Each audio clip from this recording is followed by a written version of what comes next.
Hello guys, welcome back to my channel, my brotherku ya. Jumpa lagi nih sama saya, siapa lagi kalau bukan John Itung. Di tanganku ini ada HP Nokia. Awal masuk mati total, setelah dicek ternyata mau hidup ya. Ini Nokia 105DS TA1174. Kita buka baterainya, kita lepas SIM cardnya. Nah ini akan kita lihat untuk tipenya TA1174 atau Nokia 105DS. Ya, ini kendalanya mati total karena kena air. Jadi orang yang punya HP ini adalah seorang nelayan.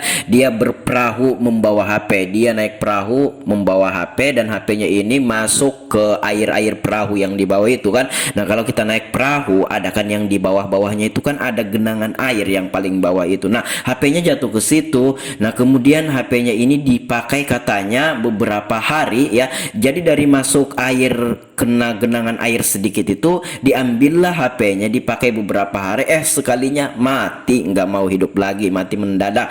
Oleh karenanya dibawa ke konter kami. Saya lepas bautnya, saya pengen bongkar HP-nya, dan di sini saya perkirakan ini adalah kerusakan pada mesin tanpa harus mengecek yang dasar-dasar saja dulu.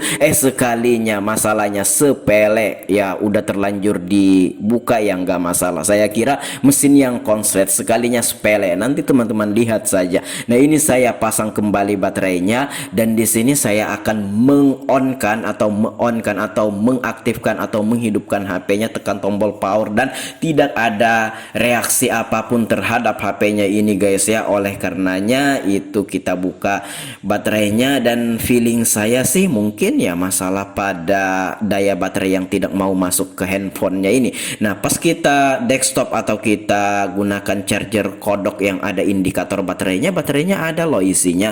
Nah ini teman-teman bisa lihat, saya geser-geser tuh, saya geser-geser. Nah itu, nah baterainya ada tuh terisi, dan indikator baterainya tuh bisa teman-teman lihat. Nah bahwasanya baterainya ini memang dayanya ada. Nah ini langsung saya kerik-kerik pakai cutter ya, pakai pisau dapur pun bisa, tapi hati-hati kuningnya ini tidak terlalu kuat. Kalau seandainya kamu terlalu kuat menggesek-gesek pakai cutter atau pakai pisau, kuningannya ini bisa copot. Jadi hati-hati guys ya. Nah seperti ini, yang penting luka, yang penting mengkilat. Nah ini sebenarnya step pertama yang harus kita lakukan. Jangan dulu dibongkar, ini sudah terlanjur saya bongkar. Saya kira tadi ya mesinnya yang konslet, sekalinya tidak. Nah ini cairan thinner saya gunakan untuk membersihkan kuningannya ini supaya lebih mengkilat. Dan kalau dia mengkilat dan ditambahi itu cairan thinner, itu lebih sensitif nanti masuk daya ke konektor baterai yang ada pada mesin ya, mesin HP ini. Oke. Nah itu konektor baterainya juga yang ada pada mesin PCB ini kita amplas guys ya, karena ini sering banget terjadi, bukan sekali dua kali, bahkan mungkin puluhan kali saya pernah menemukan kasus kayak gini. HP Nokia biasa kayak gini mati total setelah saya gesek-gesek atau saya amplas konektor baterainya yang ada pada mesin HP, dan baterainya saya amplas sedikit kuningannya, ternyata mau hidup lagi. Nah coba, saya nggak mau mengira ini bisa berhasil. Coba kita on kan, dan kita lihat, oh Nokia udah muncul tuh logonya di HP ini. Dan ternyata mati total yang terjadi pada HP ini karena daya pada baterai tidak bisa diteruskan ke mesin, karena mungkin ya kena air itu. Nah itu ada bekas-bekas air yang mengering juga di casingnya itu. Nah sehingga daya tidak bisa diteruskan ke mesin, yang mengakibatkan HP-nya ini ya mati gitu kan. Nah saya terlanjur membongkar HP ini, tapi ya nggak masalah, kita pasang lagi.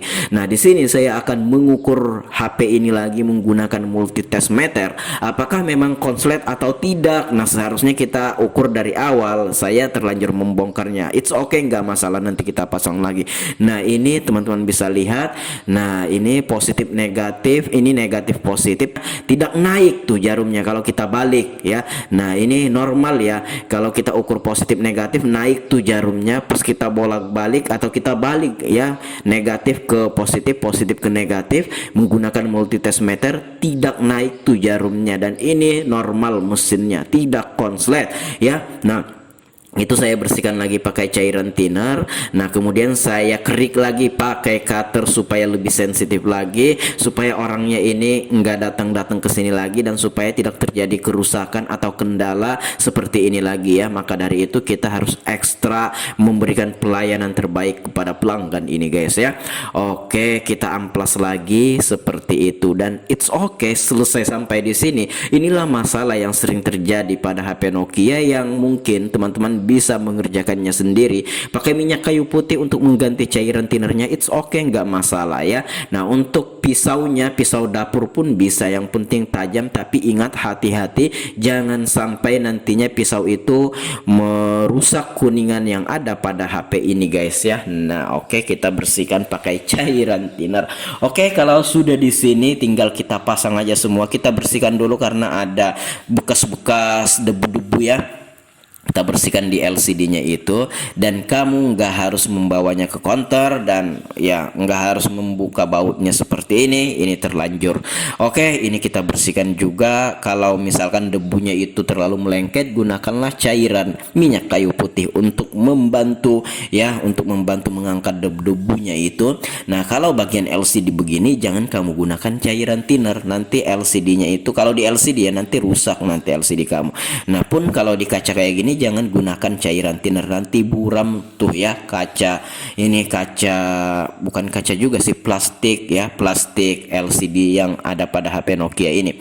Nah tuh oke, plastik di atas LCD-nya ini ya. Oke, nah kalau minyak kayu putih oke saja, bagus. Nah demikian guys ya, tidak ada yang gimana-gimana, dan ini sering banget terjadi pada HP Nokia, dan kamu nggak harus membawanya ke konter untuk melakukan perbaikan. Kamu sendiri pun bisa di rumah. Kita pasang bautnya kembali, sebenarnya tanpa harus membongkar pun ini bisa. Kita pasang SIM cardnya ya, SIM cardnya kita pasang semua baut-bautnya ya, baut-baut yang telah kita lepas tadi. Oke. Nah oke guys, demikian, semoga video kali ini bermanfaat ya. Kalau teman-teman ada pertanyaan atau ada pendapat lain, atau teman-teman pernah mengalami masalah sepele kayak gini ya, silahkan komen-komen aja. Kalau teman-teman pengen sharing sama John Itung ya, silahkan boleh DM saja Instagram ya. Instagramku ada di sudut kiri bawah video ini, @johnitung. Dan ini sudah selesai kita pasang, baterainya sudah, backdoornya atau casing belakangnya sudah, dan coba kita on kan, dan alhasil ini masalahnya hanya sepele, hanya daya pada baterai yang tidak bisa diteruskan ke konektor mesin yang ada pada HP ini. Begitu kita kerik baterainya menggunakan cutter ya, agak sedikit mengkilat kuningannya, dan konektor baterainya kita amplas dan kita kerik juga sedikit, dan ini bisa sebenarnya tanpa harus membongkar dan tanpa harus membawa ke konter. Ini sudah selesai. Demikian saya akhiri video ini sampai di sini. Terima kasih, saya John Itung ya. See you the next video my brotherku.